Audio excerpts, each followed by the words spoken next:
Welcome to another edition of Great Health, Abundant Happiness, and Outrageous Love. Mwah. We got some really good news today. Yeah, we did. We should share that first. All right. So we spoke to Jeffrey's doctor. He is a dermatologist and a Mohs surgeon, which is a cancer surgeon. And they did 5 biopsies, and all 5 of them came back clean. So we are so super excited. We are waiting for the final results. They send those out with the original biopsy that came back with the melanoma. They'll send those out to, or they've been sent out, we told, to an expert pathologist. And we're not 100% sure, but our understanding is that the expert pathologist doesn't just look to see for the presence of the melanoma, but looks at the entire tissue sample to see where it is and if it's... Much more than you probably want to know, Yes. much more than I want to know. Right. But great news, and not really a surprise. We've been doing a lot of healing around it and doing all the right things. We have. So We're I feel going to really do a good about it. video on that And we need to, because yeah. we, as soon as we got this news, we both had this innate strength that we could cure it. You hear about miracles all the time. So why not us, right? Why not you? Why not anybody? And if you believe it, that's the only way you can make it happen. So we took a lot of measures to lead to this. That's our belief. And we'll share that in another video. But right now we have been on this twin flame soulmate relationship topic that, you know, Jeffrey and I have a lot of passion for. And we also want to apologize for not doing a video yesterday. Up here at Copper Mountain, there is a dog that's on the loose. She's been lost. She's on the run. She's on the- Lots going up. Big news up here, right? We got involved. It's so funny. I was kind of making a joke about with one of my daughters that we were going to have, you know, dog rescue jackets. And little did I know, I went in there. These beautiful people that are into it. Yeah, they had dog rescue shirts on.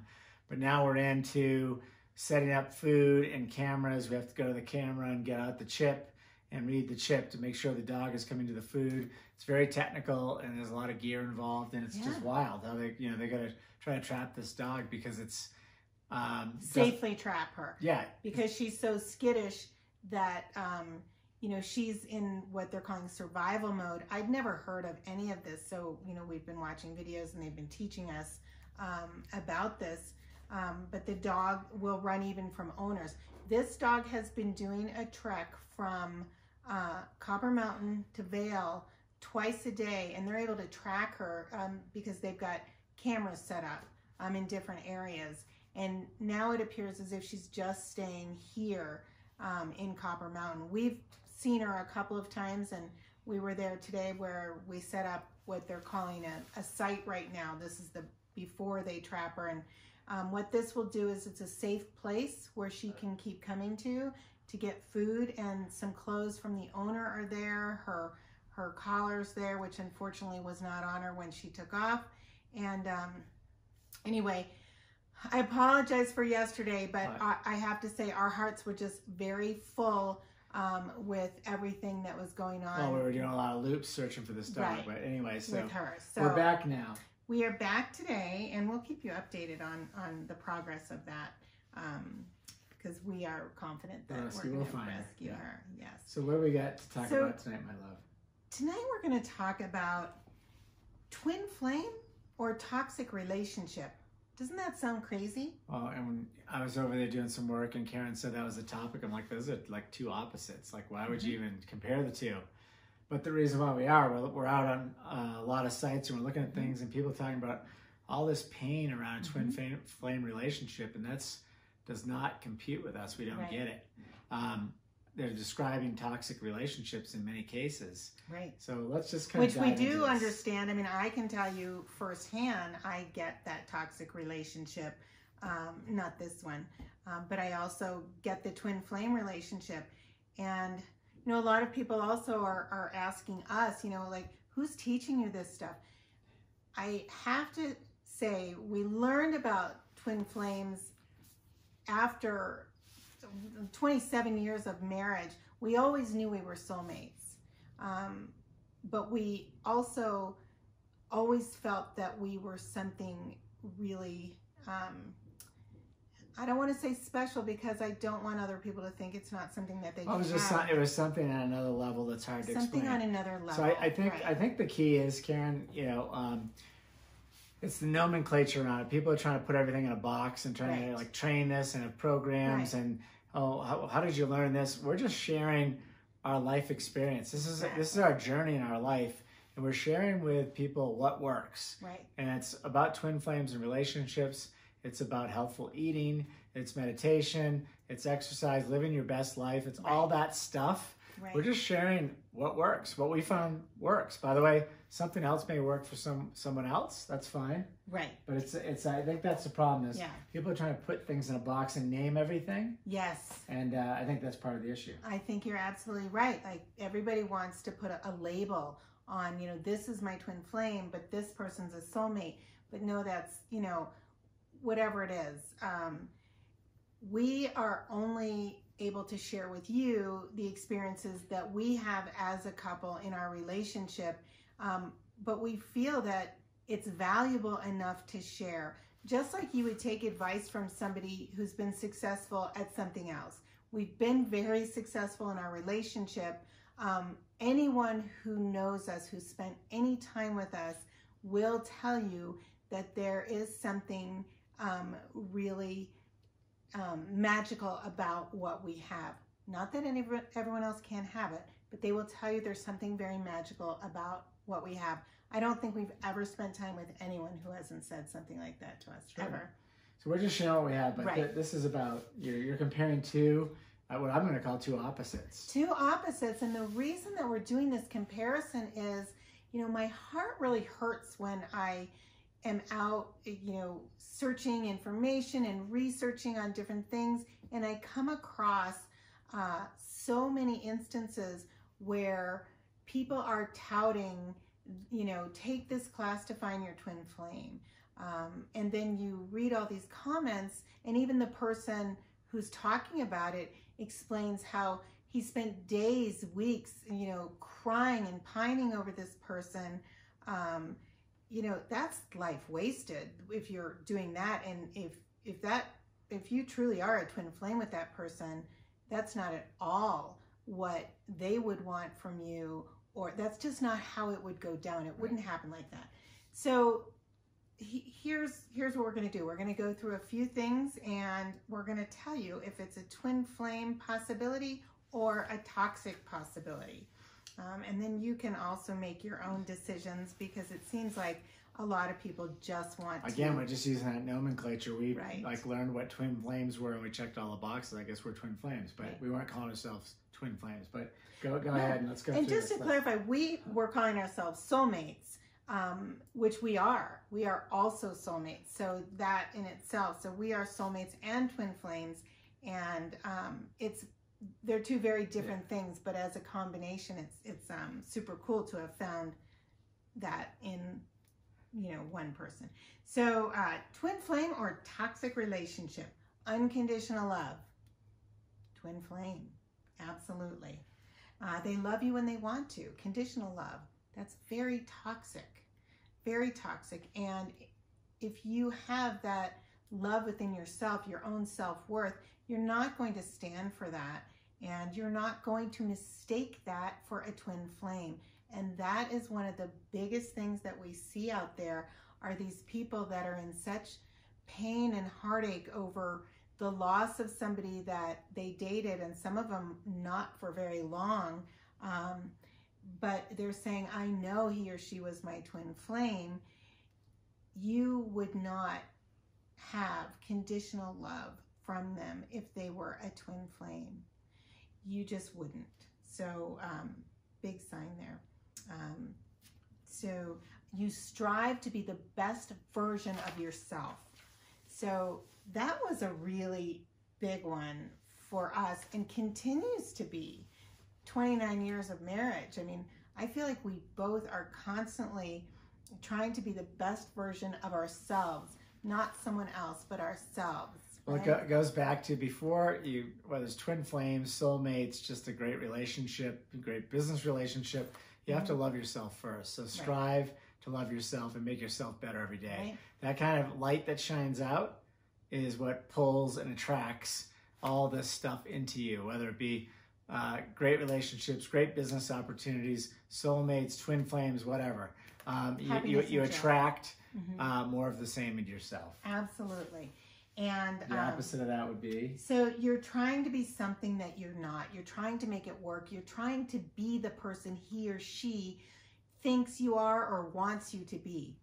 That is a toxic relationship. Yeah, that's a good one. I think we've all been there, especially when we were younger. It's like you're trying to impress somebody, so you're trying to, put on a facade of some sort. Right. Whether it's you trying to dress a certain way, trying to act a certain way, maybe it's not yourself. That's not healthy. I mean, it doesn't make sense. Exactly. And a twin flame, you wouldn't do that because, this is the other soul, the other part of you. So you don't ever need to be anything other than who you really are. So you boost each other up. Twin flames do that. They make each other feel that, and I've always said this about Jeffrey, if we were somewhere, if we were at and this happened when I ran into you after the separation, when I met you, and then 3 years later, there were a sea of people. And when we locked eyes, really, we were the only two people in the room.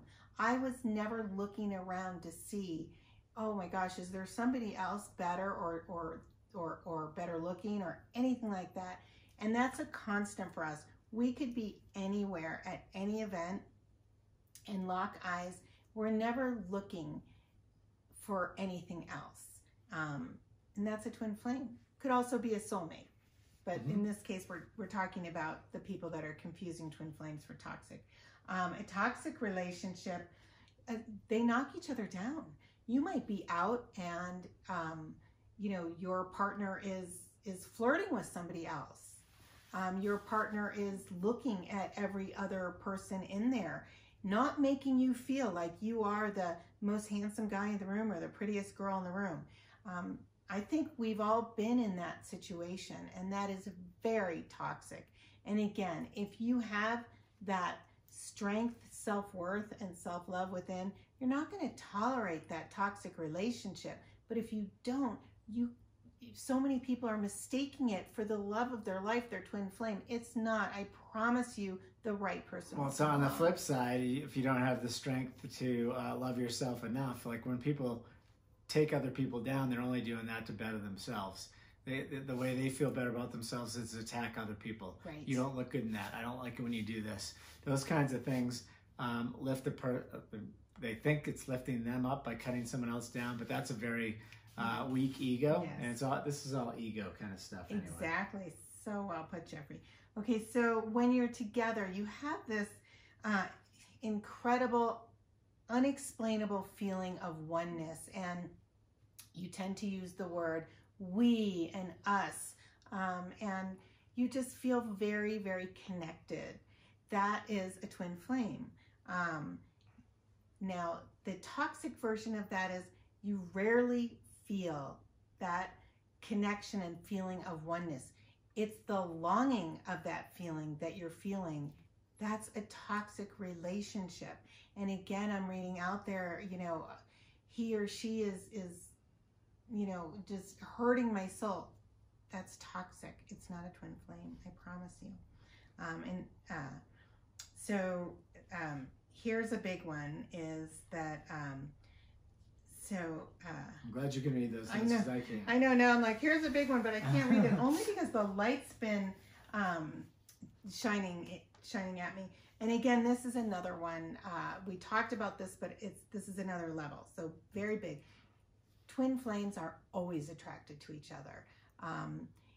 The only time, and that's why they end up meeting, because they're like magnets and the universe pulls them together. Even during times when maybe they shouldn't be together, when I first met Jeffrey, the universe pulled us together. We had never seen each other before in our lives, and didn't see each other again for 3 years.